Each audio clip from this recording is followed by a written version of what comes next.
This is gonna be something else because I got a mic. I got a new one. It's right over here. I'm gonna tap it so you can hear it. There, you heard that? That's the new mic. It's big. It's clunky. I personally prefer headsets. Come get some. But that's Duke Nukem's opinion, apparently. Nobody steals our chicks and lives. I don't know why I bought all this. I just thought maybe it would improve things a little Come bit. get some. They would add some spice, some pepper. I just feel so weird wearing this headset and not having... You know... My head hurts slightly. I hope this works out. So this is the start of episode 2. Episode 2. The first level of the non-shareware. We could start out in space, get a nice huge backdrop, which was impressive back then, I thought. It still is, actually. And nice image of the Earth. Oh, It took a lot of memory, too, because it had multiple images. I don't know how much memory we had available, but yeah, that sucked up a lot of it. So unfortunately, the Duke Nukem franchise and all of its frame-rated glory is going to have to be the slaughtered pig that's going to show us whether or not this is going to work out or not. I mean, I got good feels, good vibes. Oh my god, really? Oh wow, you can barely read it because of how they handle the textures. It's the USS frame rate, kids. USS frame rate. Believe it. I don't. In fact, I don't want to. I want to lie down, get a nice long break because my head hurts. We don't always get to decide how our lives are lived. This motherfucker, apparently. He gets to do whatever he wants. Fine, good sir, Esquire. Turn off your... Look at how much darker this is. This is what I really hate about this. It looks so dark the whole time. Well, that's okay. I'll get used to it. You'll just adjust a little bit. I'm like, no, that's not how this works. Now, I know that my microphone is supposed to be on par because I did a volume check. I did do the basics. And I'm going to do nothing else except intermediately get yelled at and then fix it. Because, you know, that's how life works. People yell at you and then you fix things. Cool. Apparently, cool. You're going to get a lot of background sound because I don't know how to fix that because I'm dumb. We did that a lot, and we got away with a lot of it. Someone said, that's a floor texture, you know, it's on a wall. Yeah, so? Yeah. It looks good, doesn't it? Yeah. The artists One of the beauties of having that sort of lower res, kind of stylized stuff. And nobody cares. They're here to play a game. They're not here to be art critics. Yeah, but it still looks good. You can. No, that's what I'm it's still saying. Convincing. It's a fun game. Who cares? It would be the artist that would do that, of course. That's a floor texture. What are you doing? Floor texture. What do you do? That's an artist thing. That is an artist thing. And I'm an artist, good sir. I'm an artiste. That's why I purchased this expensive freaking microphone in the hopes that it might just, I don't know. I don't know. I thought maybe it would make me feel a little bit better. Pay some attention. Through these maps, again, it seemed like one of the things at the time was to make rooms that were just pitch black. Yeah, not just our first Duke Nukem 3D, the other, the Platinum and the Atomic. Yeah. It was the same. I thought, this was night vision? What do I need here? Yeah. So, yeah, it's kind of neat to get in a room and then one of these guys starts shooting and lights up in the dark.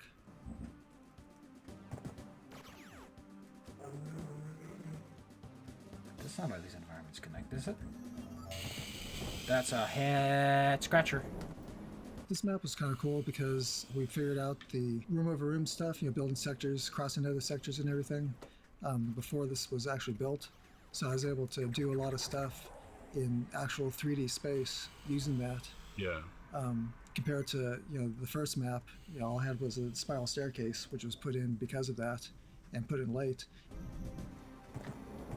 And this map, I was able to, have actual rooms, underneath rooms that you could go. Yeah, it is nice to have. Yeah, in actual 3D space, and then because here's a room and there's the blue key card underneath the space, you could actually go into and on top of and everything.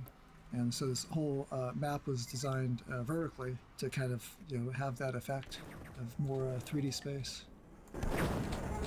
That elevator there was actually a teleporter. Yeah. To go from one section to the next. Felt like it was, actual 3D space. But when the elevator went up, once the wall blocked off the opening, you actually teleport to a different section of the map and continue moving with the elevator. There's a lot on this elevator, by the way. You know what I miss? This fucking mute button I had. I had a mute button on my thing, on my headset. On this live chat 3000. Or I could just push a button. And now this button's all the way up here and I have to go. And it's this annoying red light that's just gonna blink. I don't know, man. I don't know what he thinks. But hey, they fixed the earth texture. I don't know why, but it always looks kind of garbage in the other one. It has like holes in it. Like the texture didn't load properly. I've got some of them in the new maps. And I can making sure the textures and everything are exactly the same. Yeah. Also how the air shaft at the very beginning of the game works, right? E1, L1. Yes. Yeah. Yeah, you fall down the air shaft and yeah, you teleport to a different section. The speed and the alignment of the textures has to be exactly the same. Yeah. Where you see the little... Yeah, there's a lot of things like that that are tricky and hacky to do and everything, and then put a lot of pressure on the level designers and stuff to implement it properly to pull the effect off, which was nice. Always liked more stuff that we could do ourselves and not have to involve tons of people and a week of design and stuff. It was more of whatever works. And the programmers. Get it to do it. Yeah. I like how they come with us though. Bodies come too. Okay, wants to join our special group. The answer is everybody! Everybody wants to join this special club. Why wouldn't they want to join the special club? They paid 50 fucking bucks for it. This club wasn't cheap. And neither was that burp. See, I need to figure out how to make this microphone not as sensitive. And I'll make it cut out. Because okay. The red and blue feels like someone did something and didn't do it right. But yeah, I'm of the strong opinion that I need to figure this stuff out ASAP. Because this to me is going to be a problem if this thing picks up everything. And I don't want to have to edit everything manually. Okay, here's. We have these multi-switches that I don't remember why we ended up putting them in or not. I forgot all about them.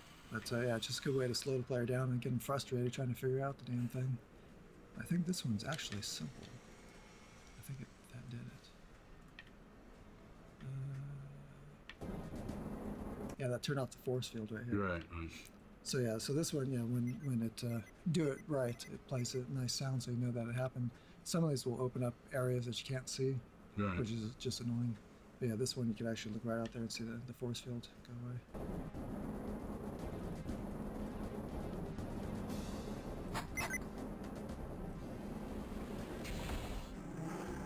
Invert the polarity, Mr. Nukem.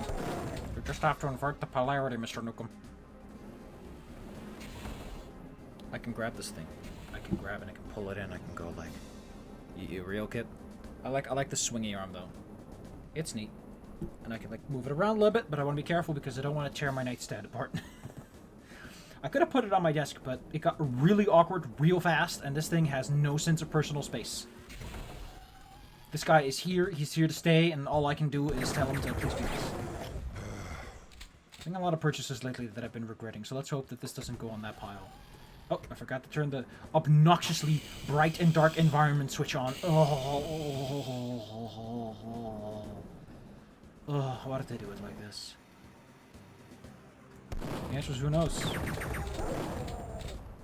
I have a shrinker, I can't turn auto aim on. Who wants some? I don't, Duke. I don't. I really don't. Duke, listen. We all know you're a pretty cool guy. We all know you got what it takes. We all know that you wake up in the morning and you're driving around town and you're touching things and... That ain't gonna fly anymore, man. We live in a modern day and age. People have flavors, they have styles, they have desires, they have wants and needs, and they wake up in the morning and they drive around town and they might want to touch things too, you know. I like that there's no director's commentary right here. I would like to equip my jetpack. Thank you. I should just assign some hotkeys for some of these things. Some of these things are like you have to turn them on in a moment's notice and the consequences of using it in the first place. Mouth sounds, I hate them. Oh, here we're gonna get some information about this hot lighting effect that totally couldn't exist in modern day society. So how hard is it to do this right here? The spinning lights? Yeah. This was actually easy because we have a cycler sprite to put it in the sector, and then you set the offset time of it, and then it just fades the sector brightness on and off, and then you put them around through all the sectors, cut it all up, and then offset the timing on it. Still, I think for a lot of people, they don't realize that somebody has to go in here, cut this room up into those pie-shaped sectors, drop cyclers into each sector, and set the timing up. A lot of people are just like, oh, build a box, put a couple lights in, you're done. But that's not how it was 20 years ago. Yeah, I've been, of course, working on this back in Moscow, and it was great to see people like my wife and daughter and our nanny. They had no idea. They think, you just make a game. In fact, my daughter would be saying things. She's into Minecraft, and she said, "This looks like Minecraft," in Russian. In Russian. But they watched me, and I explained that. Do you realize that I have to every single surface on here? I have to do the lighting. I have to make sure it's all aligned.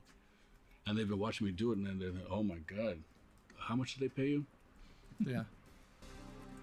Well, it's incredible how long it takes to do this stuff. And now you look at modern games like Assassin's Creed. It's done for you. And then, it just builds these magical cities.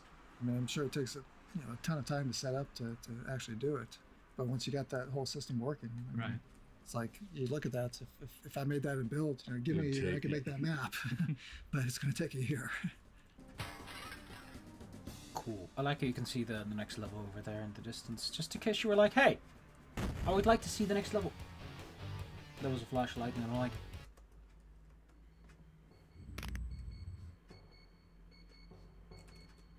this level. Look at that seam. In terms of the timeline, like when were these levels developed? Is it pretty much chronological? Like no. I remember working on all the levels all the time, pretty much. We didn't do it chronologically, did we? No, because before you came on, I spent a year on Lame Duke. Yeah. On Lameru Domo Dukuri.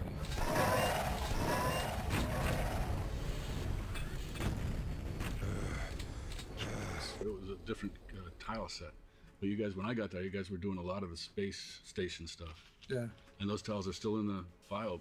Yeah, because a lot of that Lame Duke maps and stuff was based off like aliens and stuff. That's where the spinning lights came from. Right. We were looking at. Right. Saw those in movie Aliens. It's like, I can make that. Okay, that's Duke interacting, I guess.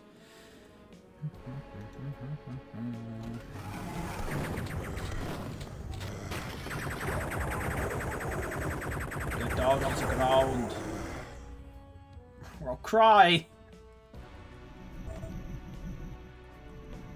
The lighting looks a lot better in this, mostly because it's actually brighter than the original.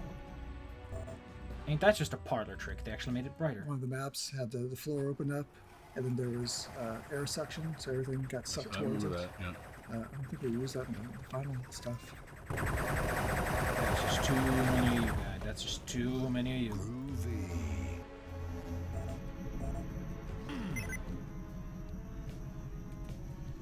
Again, due to how these cameras work, there's a room somewhere where that number is represented. It's a reference to something, but I don't know because I'm not that smart in terms of my cultural education. I don't know all that much about American culture, and as a result, here I am, eating yam. A lot of stuff from Lame Duke, I had a whole bunch of LA laid out, city space and stuff, and it was just a huge map. And a lot of that stuff got broken down into the maps that we eventually shipped with, into individual maps instead of one big, huge map. Okay. Get out of the way. Thank you, mister. I really don't like the amount of sound that's coming from here. So there's another reason why I put this into my nightstand. And it's because of the fact that you probably... I imagine that the resonance will cause the tickety-tickety of my keyboard to show up not just as the tickety-tickety of a keyboard, but also like to penetrate the rod, this thing. So we didn't build things in order. It wasn't designed that way. You can tell sometimes because there's so many more little sort of sector-y details in some of these maps than there are in others, Yeah. Different tricks here and there. Yeah.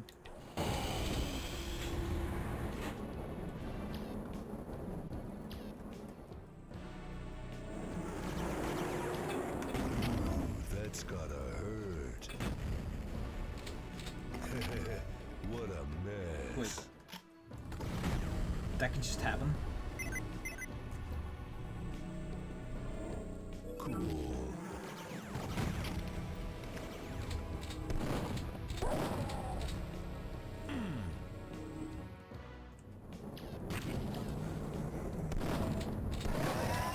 There's just too many of them. Why did they make you so durable? Why aren't they commenting on how annoying you are?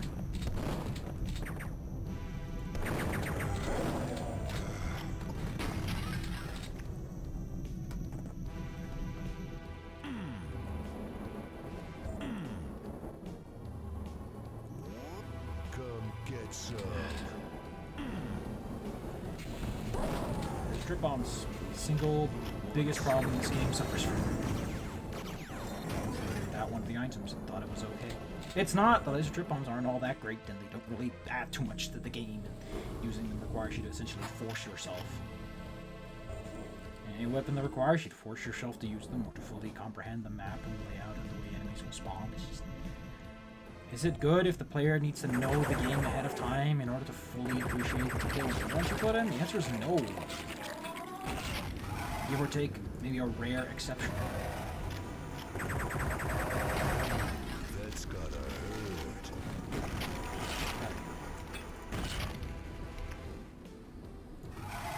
Ooh, that's gotta hurt. Thank you. Yeah, some of the things like, you know, just having that little switch over there in the corner. I mean, half the puzzle is just trying to figure out where to go and what to press. Yeah. Which is annoying for most games now. You know, Call of Duties and stuff like that. It's usually pretty straightforward, which I kind of like better, actually. Yeah, I prefer. I really do like to as few controls as possible. And I just want to kill things. Interesting how with that mentality, Get some. they ended up developing a game that's so obtuse that it probably ranks among the first where I just don't know what to do most of the time. Like my original playthrough of Duke Nukem 3D is a masterpiece, because before that I played mostly Doom, which is a very different game in terms of flow and there's a lot less interactivity. And going from that to Duke Nukem 3D is a big step. Like, you have to learn a lot of stuff that even modern games don't do. We definitely went back and, you know, added more stuff to the beginning of the game. Made sure we put their cool stuff. There's a lot of that. Something new would come up and retrofit. Yeah, because like sloped sectors we didn't get until, you know, Really? a couple months before shipping or whatever. And it's like, well, do we put it in? And it's like, well, it's pretty cool, and it's something else that Doom doesn't have. And so, yeah, we went through and raised and lowered stuff and put slopes in. It's something Doom doesn't have. You know what Doom doesn't have? It doesn't sacrifice your children every time you boot it up. I want this thing to sacrifice children! It's the only way we can beat Doom in this hardcore game of gamers. I need to remember that stuff is going to show up a lot more on the recording. Hail to the king, baby. Mouth down.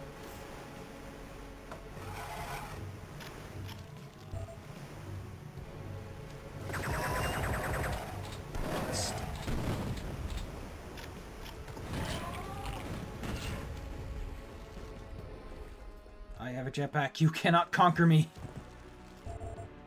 I am God, and these are my disciples.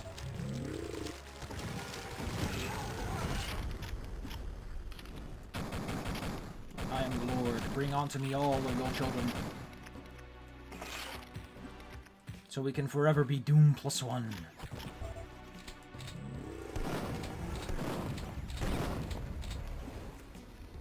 Can you imagine, like, you wake up and it's like, I will do anything to do more than And it did water level. Yeah, water levels.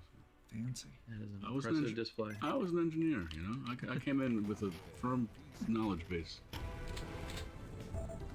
I just personally like the idea of, like, you're like, oh, we need to beat Doom. How are we gonna do that? Well, I don't know. It's impossible. We can't beat Doom unless we sacrifice children. Doom hasn't done that. So if we do it by definition makes us more than Doom ever will be.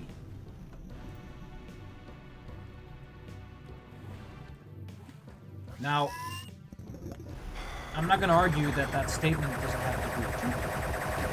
Let's get this out of the way. It's true. Doom doesn't feature that. Cool. That's not a feature in Doom. I know that. I played the game a lot. The problem is, I don't know if it's a necessary feature set to wrap up your gameplay experience. It's like, listen, you could be spending time and money and effort on creating a child sacrificial simulator. And there might be a market for that. There might be a market that's like, hey, I would love to sacrifice some children. But you have to ask yourself a lot of questions about what that market means, and if that market is worth the cost to implement all these features and test them. You know? People don't think about that too much. They're just like, I want to be something that Doom isn't, you know? That's like their big approach. And they never think about what that means. They just kind of go for it. It just doesn't make a child sacrificial simulator, and they never think about the complications that might arise from it. They never ask themselves why Doom didn't do it. Like, to a degree, it's technology, yes. Doom definitely didn't do a lot of stuff because technology wasn't available. But it might have also had to do with, like, some understanding that you don't have. I appreciate it. Gonna rip 'em a new one.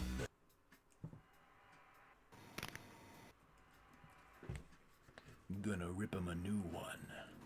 My nose is still nasally, and I'm still trying to figure out how to make that stop. But maybe one day I can get rid of it. I did a test today. What a test it was. It was a test of all my wits and involved cubes. I've seen enough cubes to last me a lifetime.